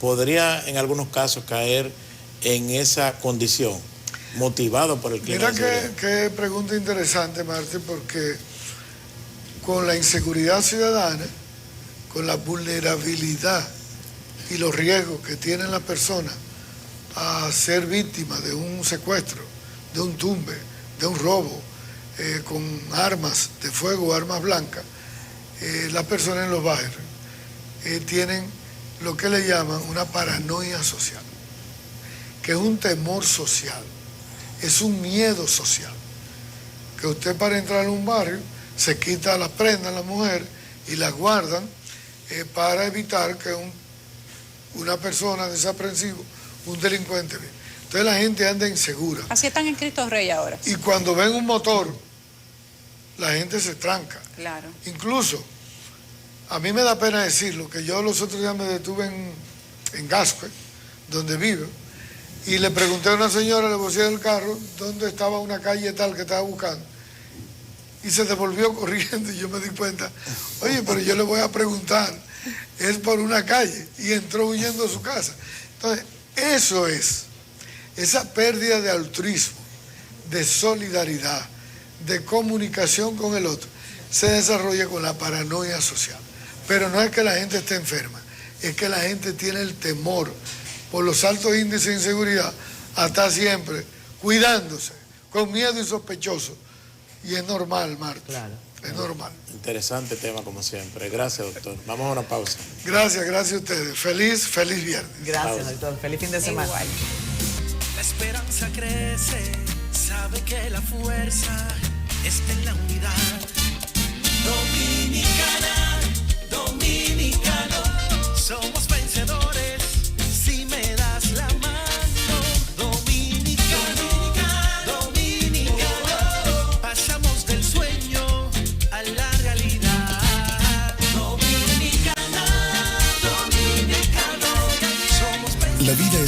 una carrera, una sola, en la que cada día damos la milla extra y seguimos transformándonos, porque lo más importante no está en lo que hicimos, sino todo lo que hacemos para ser invencibles.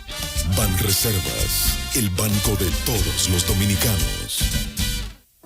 Puradón, equipos para tratamiento de agua potable, bombas y filtros de agua. Puradón, con más de 20 años de experiencia en la industria. El Ford Mustang es el auto deportivo más vendido en el mundo y este 2022 agrega más características de personalización para un manejo lleno de emociones. Con motor turbo 2.3 litros, 310 caballos de fuerza, 350 libras-pie de torque, transmisión automática de 10 velocidades, spoiler trasero y doble moflería. Es el auto deportivo de calle preferido para los que desean más power en su recorrido. Visita nuestros showrooms y sé parte de la familia Ford Dominicana en Grupo Viamar.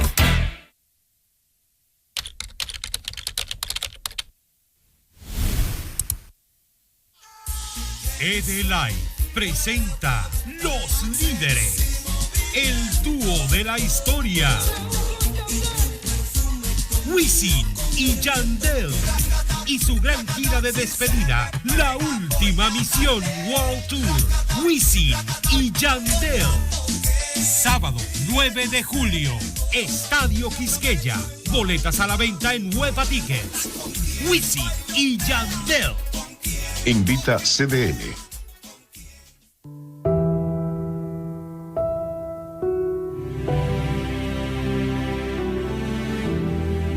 Cuando tienes la experiencia, el equipo, la tecnología, la técnica que hemos desarrollado, ahí es donde está la magia. La gran ventaja de la cirugía robótica aquí en el Homs es que no tendrás pérdida de sangre, rápida recuperación, no hay dolor, pero también cuando tenemos herramientas como el robot, somos capaces de lograr cosas como mejor separación de nervios, mejor función sexual, mejor control urinario. Eso es un honrón. Reporte especial con Yulisa Céspedes, marcando la pauta a los programas de investigación. Véalo todos los domingos a las 9 de la noche. CDN, el canal de noticias de los dominicanos. Bienvenidos a la presente edición informativa. Jean Suriel nos presenta Ahora Más, el noticiario de CDN de las 2:30 de la tarde. Ahora Más, con Jean Suriel, de lunes a viernes por CDN, el canal de noticias de los dominicanos.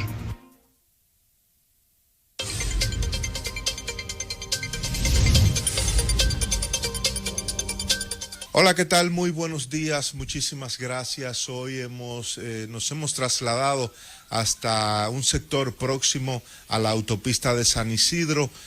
No queremos dar exactamente la dirección, como podrán ver también estamos protegiendo a la persona a quien nos va a hablar sobre el asesinato de un pariente suyo de hace por alrededor un mes, aquí justamente en este lugar, en esta marquesina donde nos encontramos, fue asaltado, en un intento de asalto más bien, cuando se disponía a guardar su vehículo aquí la noche de un jueves.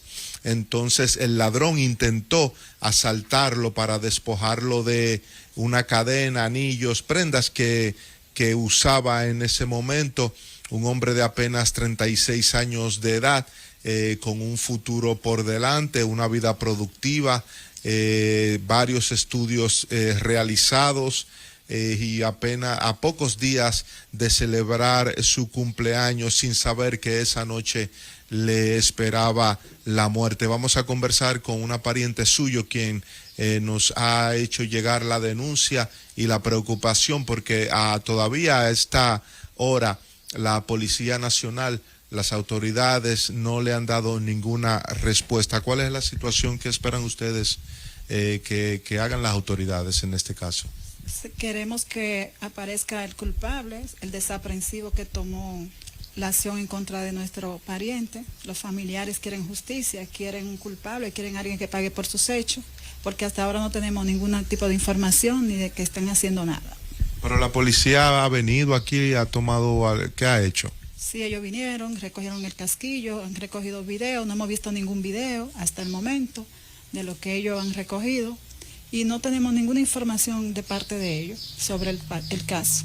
Pero la persona en ese momento cuando le dio el disparo a su pariente que lo mató, murió luego en el hospital, me decía usted. ¿Hay algún video del momento aquí en el área? Realmente no hicimos ningún video porque sabe que cuando pasan casos así, uno lo que atiende es a atinar a recoger la persona y llevarla al médico para salvarle la vida. Yo digo video de seguridad en la zona que pudieran captar al individuo, no hubo. Lo recogió la policía, lo tienen los videos, porque ellos vinieron, hicieron un levantamiento al día siguiente.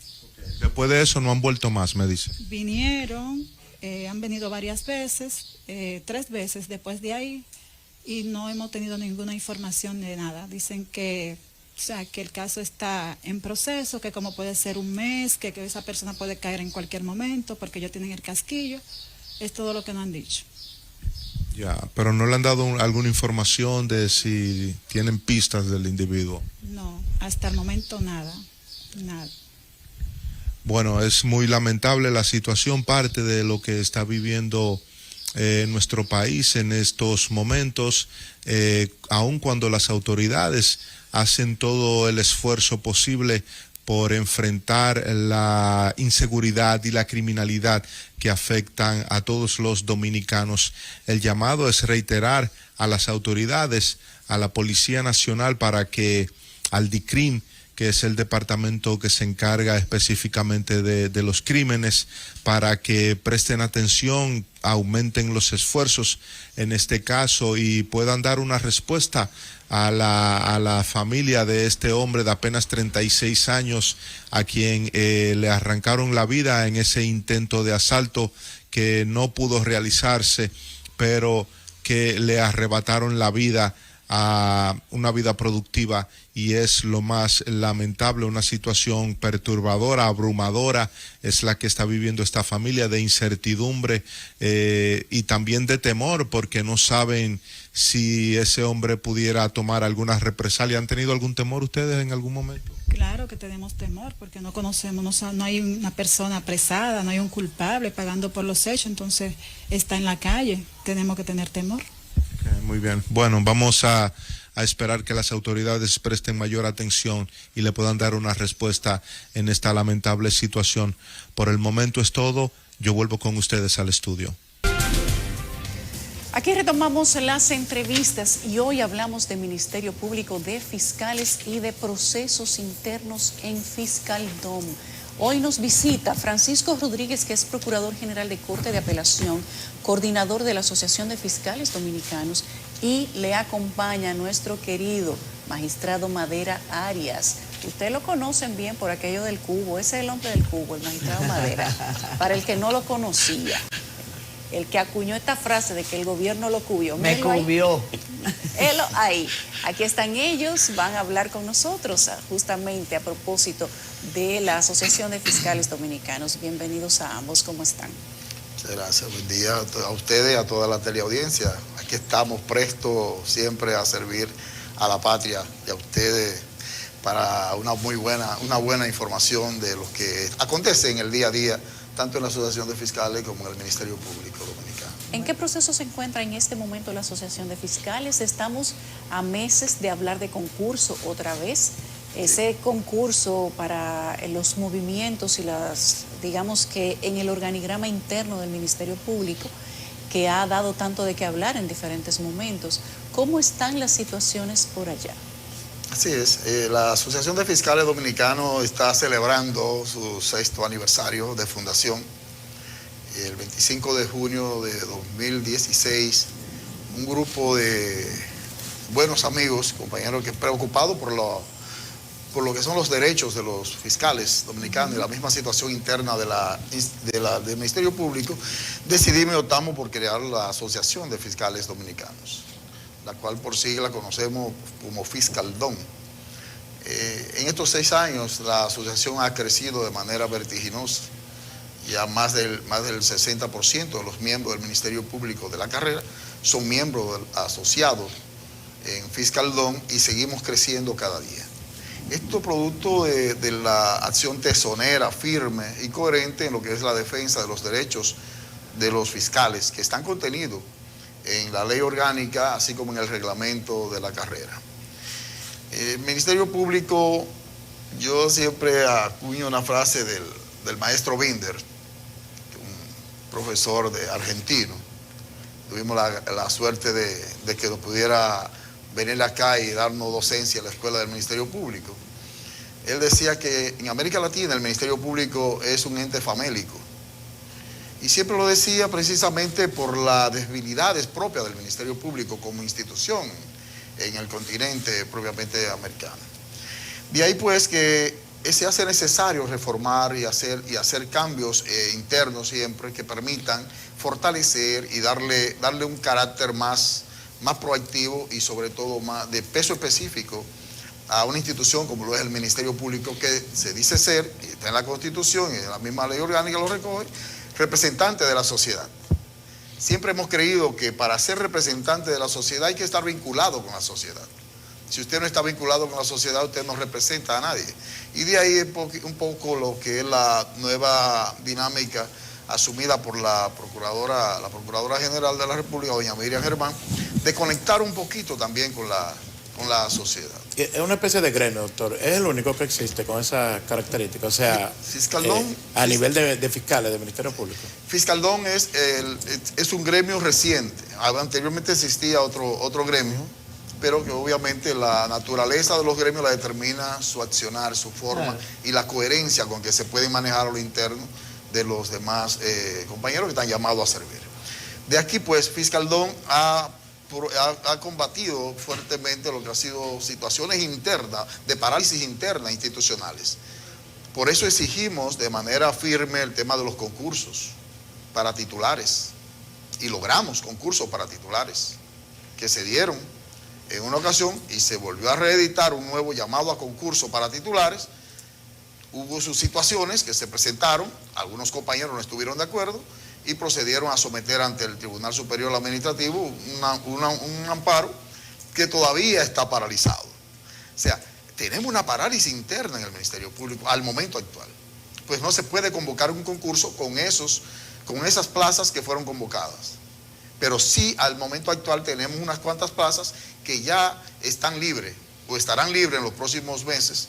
Y entonces a esas plazas hay que convocar independientemente de que aquellas no se convoquen hasta que se resuelva un tema de carácter jurisdiccional. ¿Ya? Entonces estamos trabajando en esa dirección y exigiendo y demandando el tema de los concursos. De igual modo, la asociación como tal ha insistido en el tema de la nivelación salarial. Los fiscales y en la ley 7803, que era el estatuto del Ministerio Público, cuando se empezó a hablar de independencia del Ministerio Público, de organización del Ministerio Público, tenemos que referirnos a la 7803. Entonces, en el estatuto se establecía claramente que el fiscal iba a ganar como ingreso lo mismo que el juez donde ejerza su función.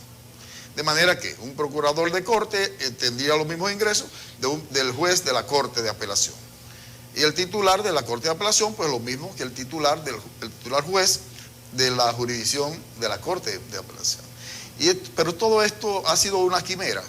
Nunca se pudo cumplir, nunca se ha cumplido, y lo que avisoramos es continuar la lucha para que eso se cumpla. Porque el fiscal es quien se echa el día a día, la tarea cotidiana de investigar, perseguir, inclusive junto a los órganos de seguridad pública, a la delincuencia, al crimen organizado. Fíjense ustedes cuál ha sido nuestra mayor preocupación con todo el tema de cómo lograr estabilidad con los fiscales. Cómo tener el fiscal en condiciones óptimas, que puedan decir, bueno, yo puedo irme el mes que viene o el año que viene a mis vacaciones, llevarme a mi familia, compartir un rato y descansar el cerebro. Porque eso se había negado por años. No teníamos ni siquiera el bono vacacional.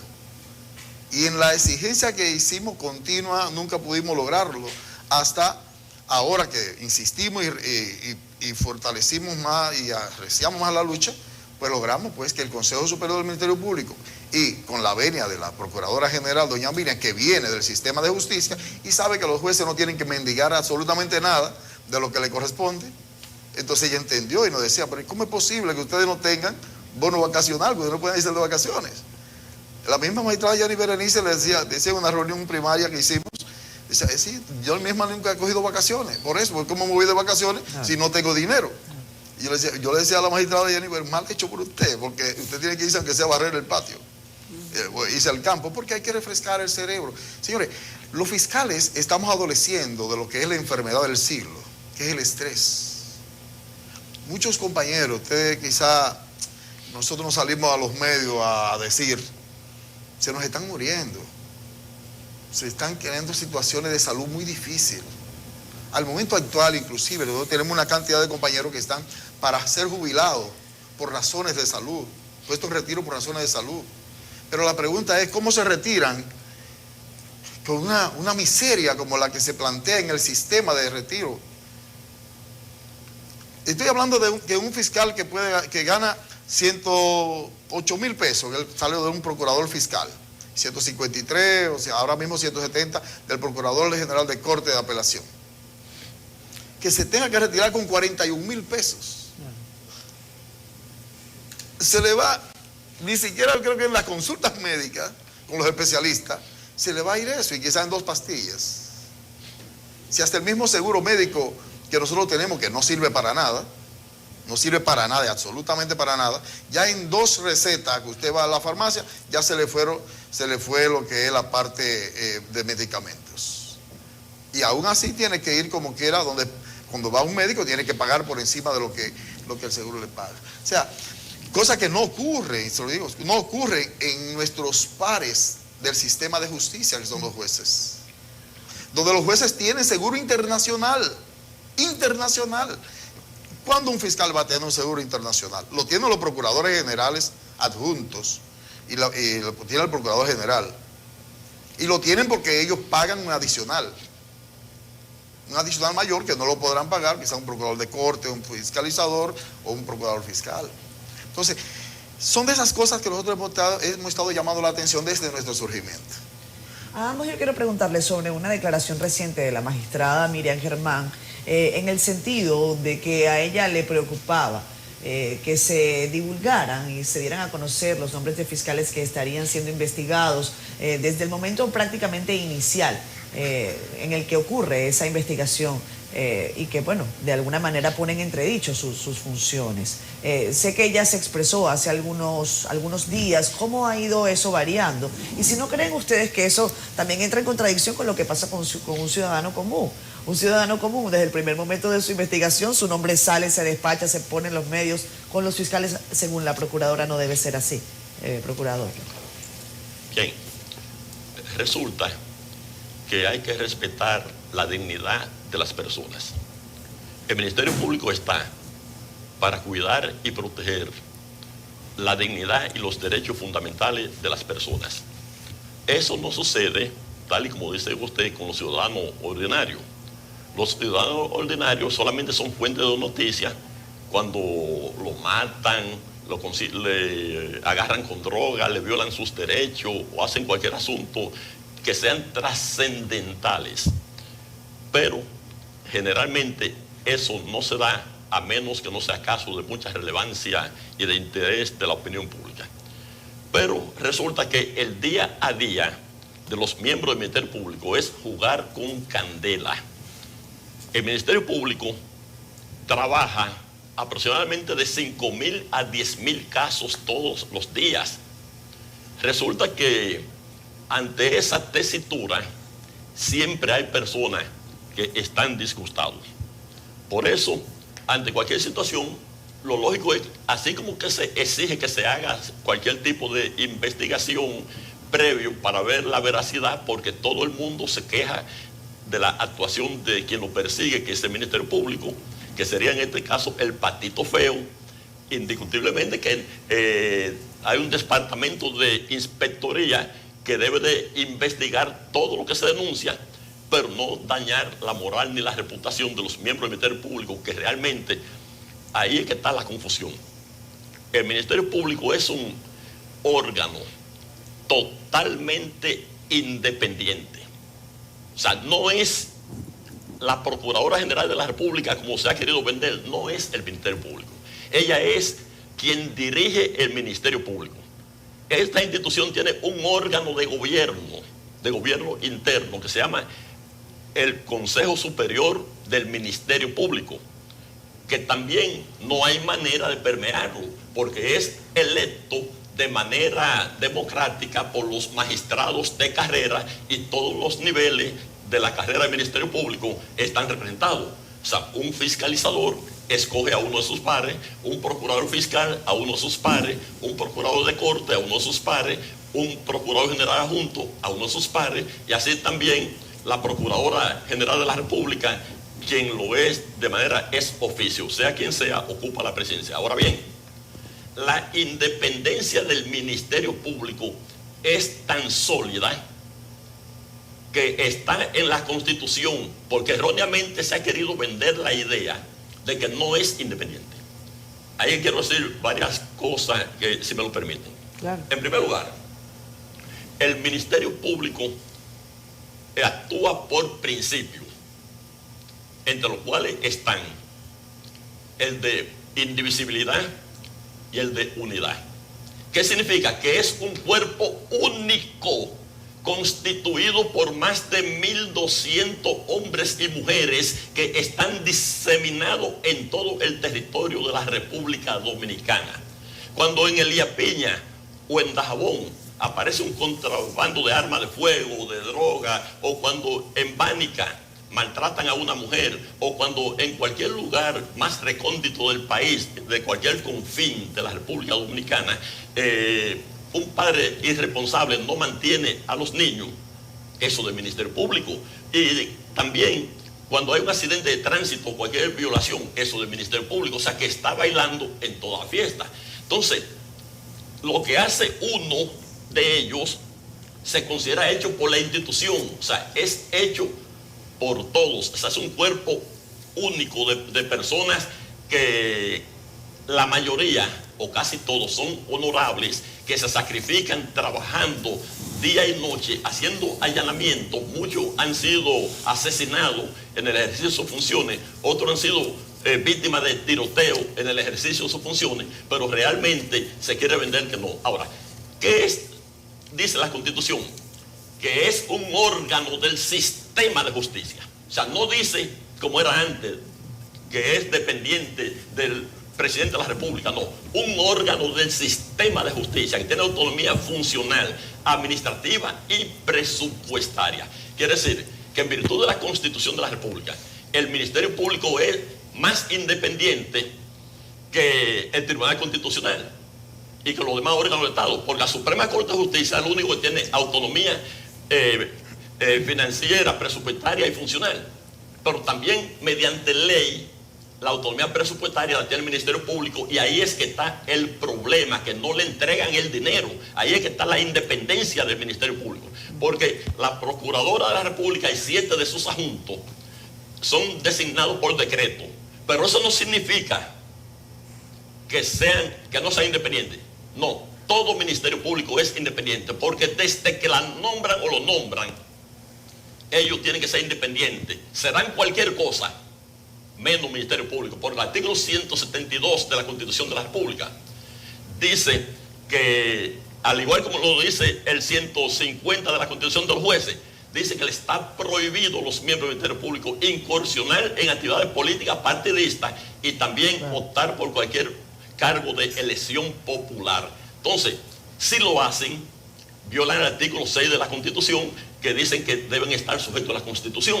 Si lo hacen, violan el artículo 73 de la Constitución, que se convierte en un acto subversivo en contra de la Constitución. Por lo tanto, son cualquier cosa menos Ministerio Público. Para mí, yo lo llamo delincuente, porque que viola la Constitución. Claro. Usted sabe lo que pasa.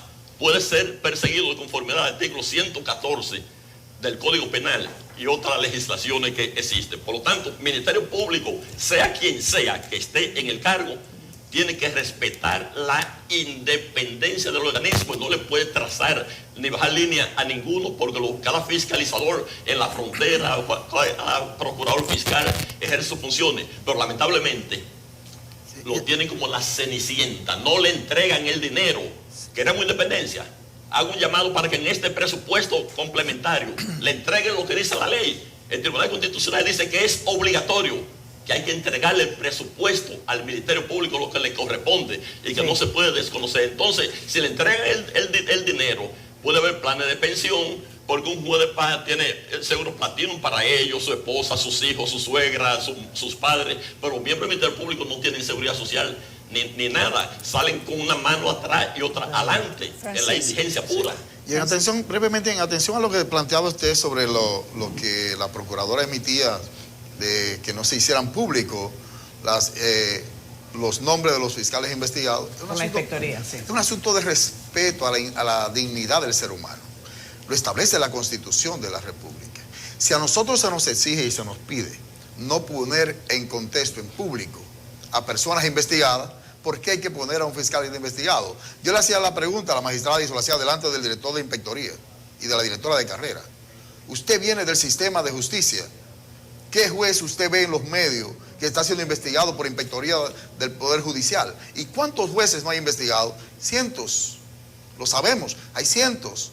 Ahora, ¿salen a la luz pública? No. Entonces, es un abuso y una violación de la Constitución de la República, de los derechos fundamentales, el sacar a un fiscal en los medios.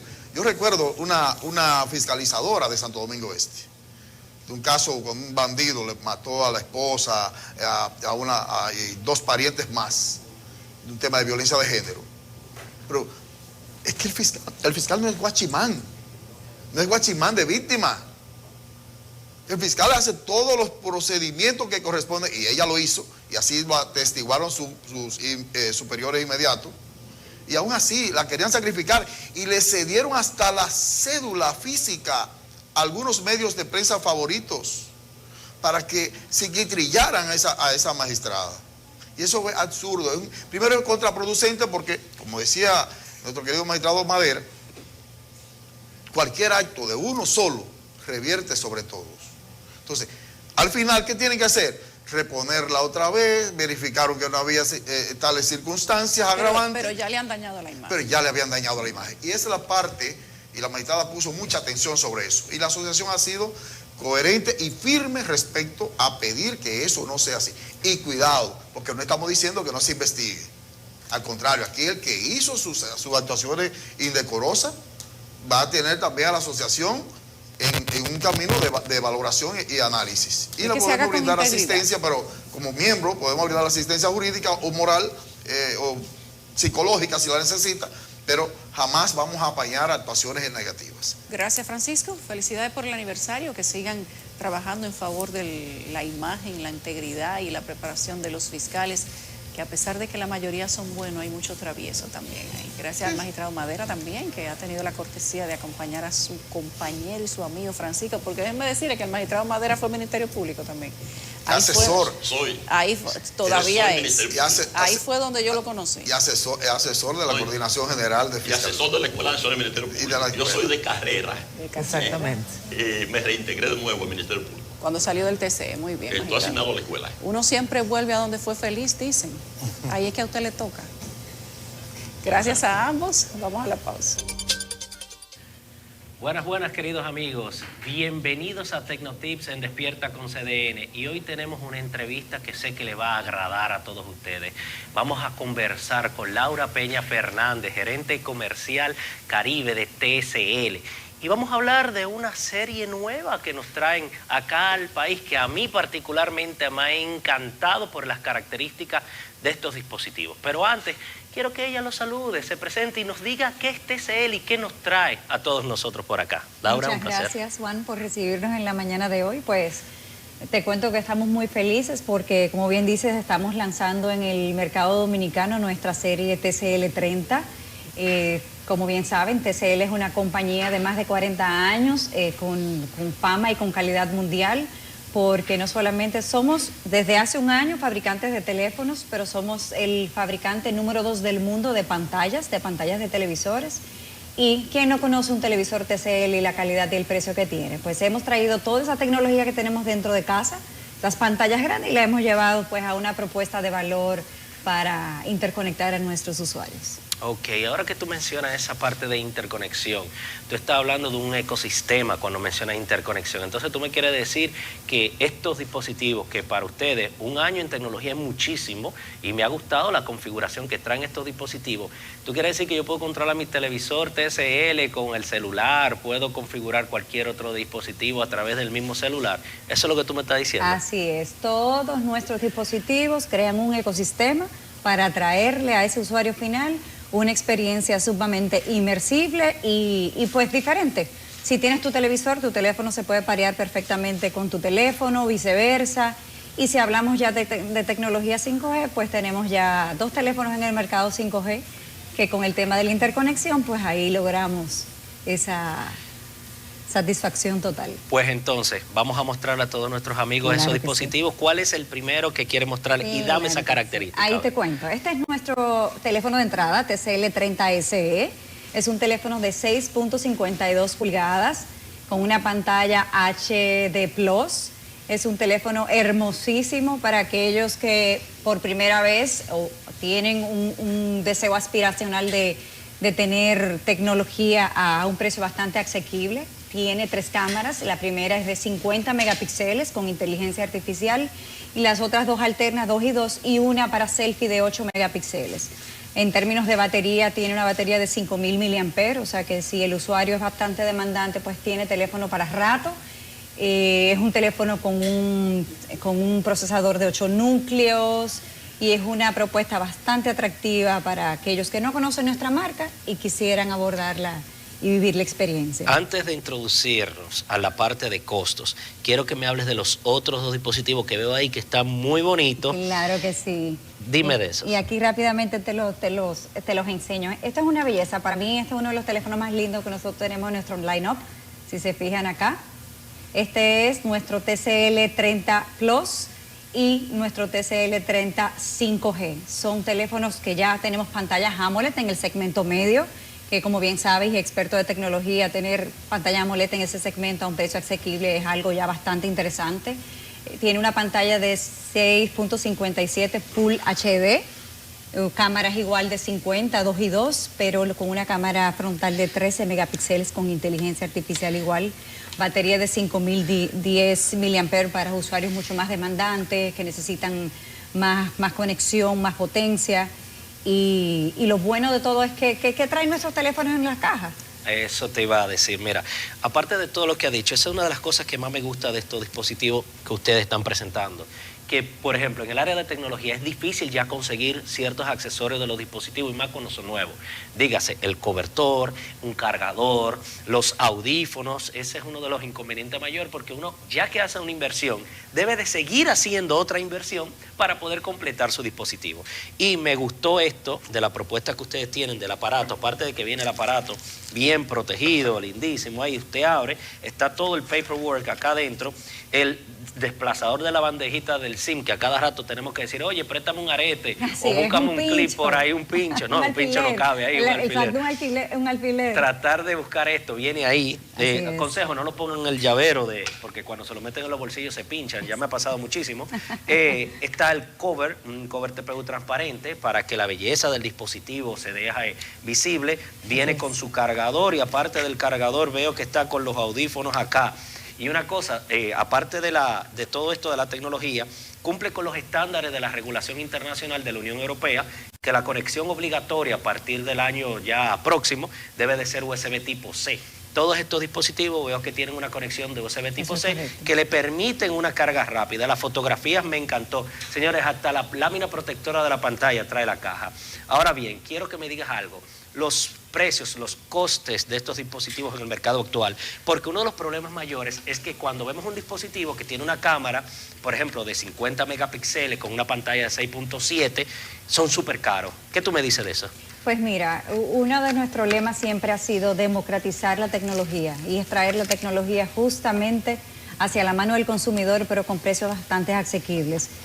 Nuestros precios van desde, por supuesto, desde gratis, dependiendo del plan que contrates con tu operador preferido, pero de base si utilizamos como referencia un plan prepago, hablamos de unos 10,000, 11,000 pesos en el entry level o en nuestro teléfono de entrada y por supuesto según vamos subiendo pues de nivel en términos de especificaciones un poquito más elevado, pero los precios de nosotros son bastante asequibles, desde los 10,000 hasta los 18,000, 20,000 pesos, dependiendo del teléfono. Imagínense tener un teléfono media gama, alta gama por ese costo. Señores, les invitamos a seguirnos en nuestras redes sociales para que se mantenga informado de todos estos pormenores tecnológicos. Juan Medina RD y TCL. No olvide seguir las redes sociales de CDN 37. Nos vemos el próximo viernes. Hasta la próxima. Gracias, Juan.